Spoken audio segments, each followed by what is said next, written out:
Assalamualaikum warahmatullahi wabarakatuh. Saya Tania Aldiana, NIM 1914080046 dari Tajir Sipa Fisika B. Baiklah, saya akan melanjutkan pembelajaran yang kelima. Materi yang pertama yaitu tentang pengertian dan pentingnya kajian pustaka. Kajian pustaka merupakan daftar referensi dari semua jenis referensi seperti buku, jurnal, artikel, disertasi, tesis, skripsi, dan lain sebagainya. Kajian pustaka menjelaskan laporan tentang apa yang telah ditemukan oleh peneliti lain untuk membahas masalah penelitian. Kajian penting yang berkaitan dengan masalah biasanya dibahas sebagai subtopik yang lebih rinci agar lebih mudah dibaca. Kajian pustaka digunakan untuk menciptakan konteks dari masa lalu untuk studi baru yang akan dilakukan dengan penelitian. Kajian pustaka sangat diperlukan untuk mendukung permasalahan yang diungkapkan dalam usulan penelitian. Kajian pustaka adalah kegiatan yang meliputi mencari, membaca, dan menelaah laporan-laporan penelitian dari bahan pustaka yang memuat teori-teori yang relevan dengan penelitian yang akan dilakukan. Materi yang kedua yaitu tentang manfaat kajian teori. Kajian teori atau pedoman adalah jembatan bagi peneliti untuk mendapatkan landasan sebagai teoritis atau pegangan tolak dan sumber hipotesis.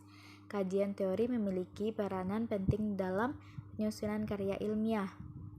Kajian teori juga mempersempit pembahasan masalah dalam penelitian dan mengidentifikasi arah penelitian. Mengkaji sejarah permasalahan. Yang kedua, membantu prosedur pemilihan permasalahan. Yang ketiga, mendalami landasan teori yang berkaitan dengan permasalahan. Yang keempat, mengkaji kelebihan dan kekurangan hasil penelitian terlebih dahulu. Yang kelima, menghindari duplikasi penelitian. Yang keenam, mendukung permasalahan perumusan. Materi berikutnya itu tentang sumber-sumber kajian teori. Yang pertama, ada jurnal. Dalam jurnal ini beberapa hasil penelitian terpilih diterbitkan sehingga dapat digunakan sebagai acuan bagi perkembangan ilmu pengetahuan yang baru. Yang kedua, buku. Buku merupakan sumber informasi yang sangat penting karena sebagian bidang ilmu yang erat kaitannya dengan penelitian diwujudkan dalam bentuk buku. Yang ketiga, surat kabar dan majalah. Media cetak ini merupakan sumber pustaka yang cukup baik dan dapat diperoleh di mana-mana. Yang keempat, internet. Kemajuan teknologi membawa dampak yang sangat signifikan di bidang informasi. Para penelitian langsung mengakses internet dan mendapatkan informasi yang diinginkan dari berbagai negara dengan sangat cepat. Yang berikutnya yaitu tentang cara-cara mengkaji bahan pustaka. Dalam mengkaji bahan pustaka, kita dapat melakukan dengan cara mengidentifikasi sumber masalah atau bahan yang relevan dengan masalah penelitian, mencari judul-judul hasil penelitian yang relevan, memilih dan memilah sumber pustaka yang paling relevan dari hasil penelitian. Materi berikutnya itu tentang variabel indikator penelitian. Variabel penelitian merupakan indikator terpenting yang menentukan keberhasilan penelitian sebab variabel penelitian merupakan objek penelitian atau menjadi titik perhatian suatu penelitian. Variabel yang pertama, variabel atau tujuan.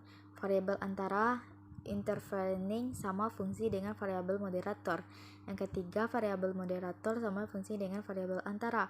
Adalah dua faktor yang terukur dapat dimanipulasi atau dipilih oleh peneliti untuk menemukan apakah variabel tersebut merupakan hubungan variabel independen terhadap fenomena yang diamati.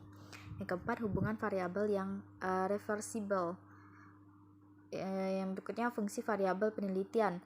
Variabel penelitian penting karena dapat mempengaruhi analisis, penting karena dapat mempengaruhi kesimpulan-kesimpulan, penting karena dapat mempengaruhi jawaban terhadap permasalahan penelitian.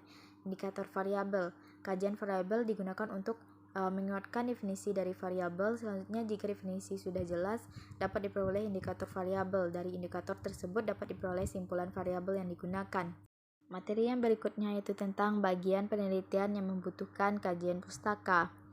Kajian pustaka sangat diperlukan untuk mendukung permasalahan yang diungkapkan dalam usulan penelitian, menjelaskan laporan tentang apa yang telah ditemukan oleh peneliti lain untuk membahas masalah penelitian, membantu peneliti untuk membatasi bidang kajian, membantu penelitian menempatkan masalah sesuai perspektif, menghindari replikasi tentang penelitian serupa sebelumnya, meningkatkan ide dan teori dengan penerapan, memahami struktur isi, membuat kajian pustaka dan menyusun secara tematis berdasarkan teori dan konsep penting terkait topik dan variabel penelitian, mencatat hasil bacaan dengan membuat peta literatur urutan dan keterkaitan topik penelitian serta referensi bibliografi, membaca abstrak laporan-laporan hasil penelitian yang relevan, mengidentifikasi kata kunci topik penelitian. Jadi yang berikutnya itu tentang tahap penyusunan kajian teori atau kajian pustaka.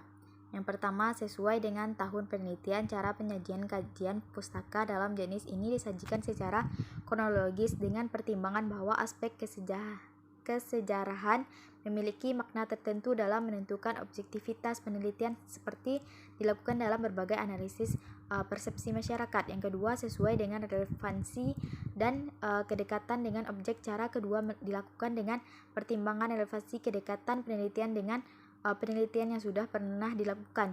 Yang ketiga, membaca karya-karya ilmiah hasil penelitian sebelumnya yang terkait. Yang keempat, mencatat hasil interpretasi terhadap bahan-bahan bacaan. Yang kelima, menyusun kajian pustaka berdasarkan hasil analisis terhadap karya ilmiah sebelumnya yang relevan. Jadi berikutnya yaitu tentang cara-cara menyusun kerangka berpikir. Yang pertama, mengidentifikasi variabel penelitian dengan jelas. Yang kedua, menguraikan hubungan antara satu variabel dengan variabel lainnya.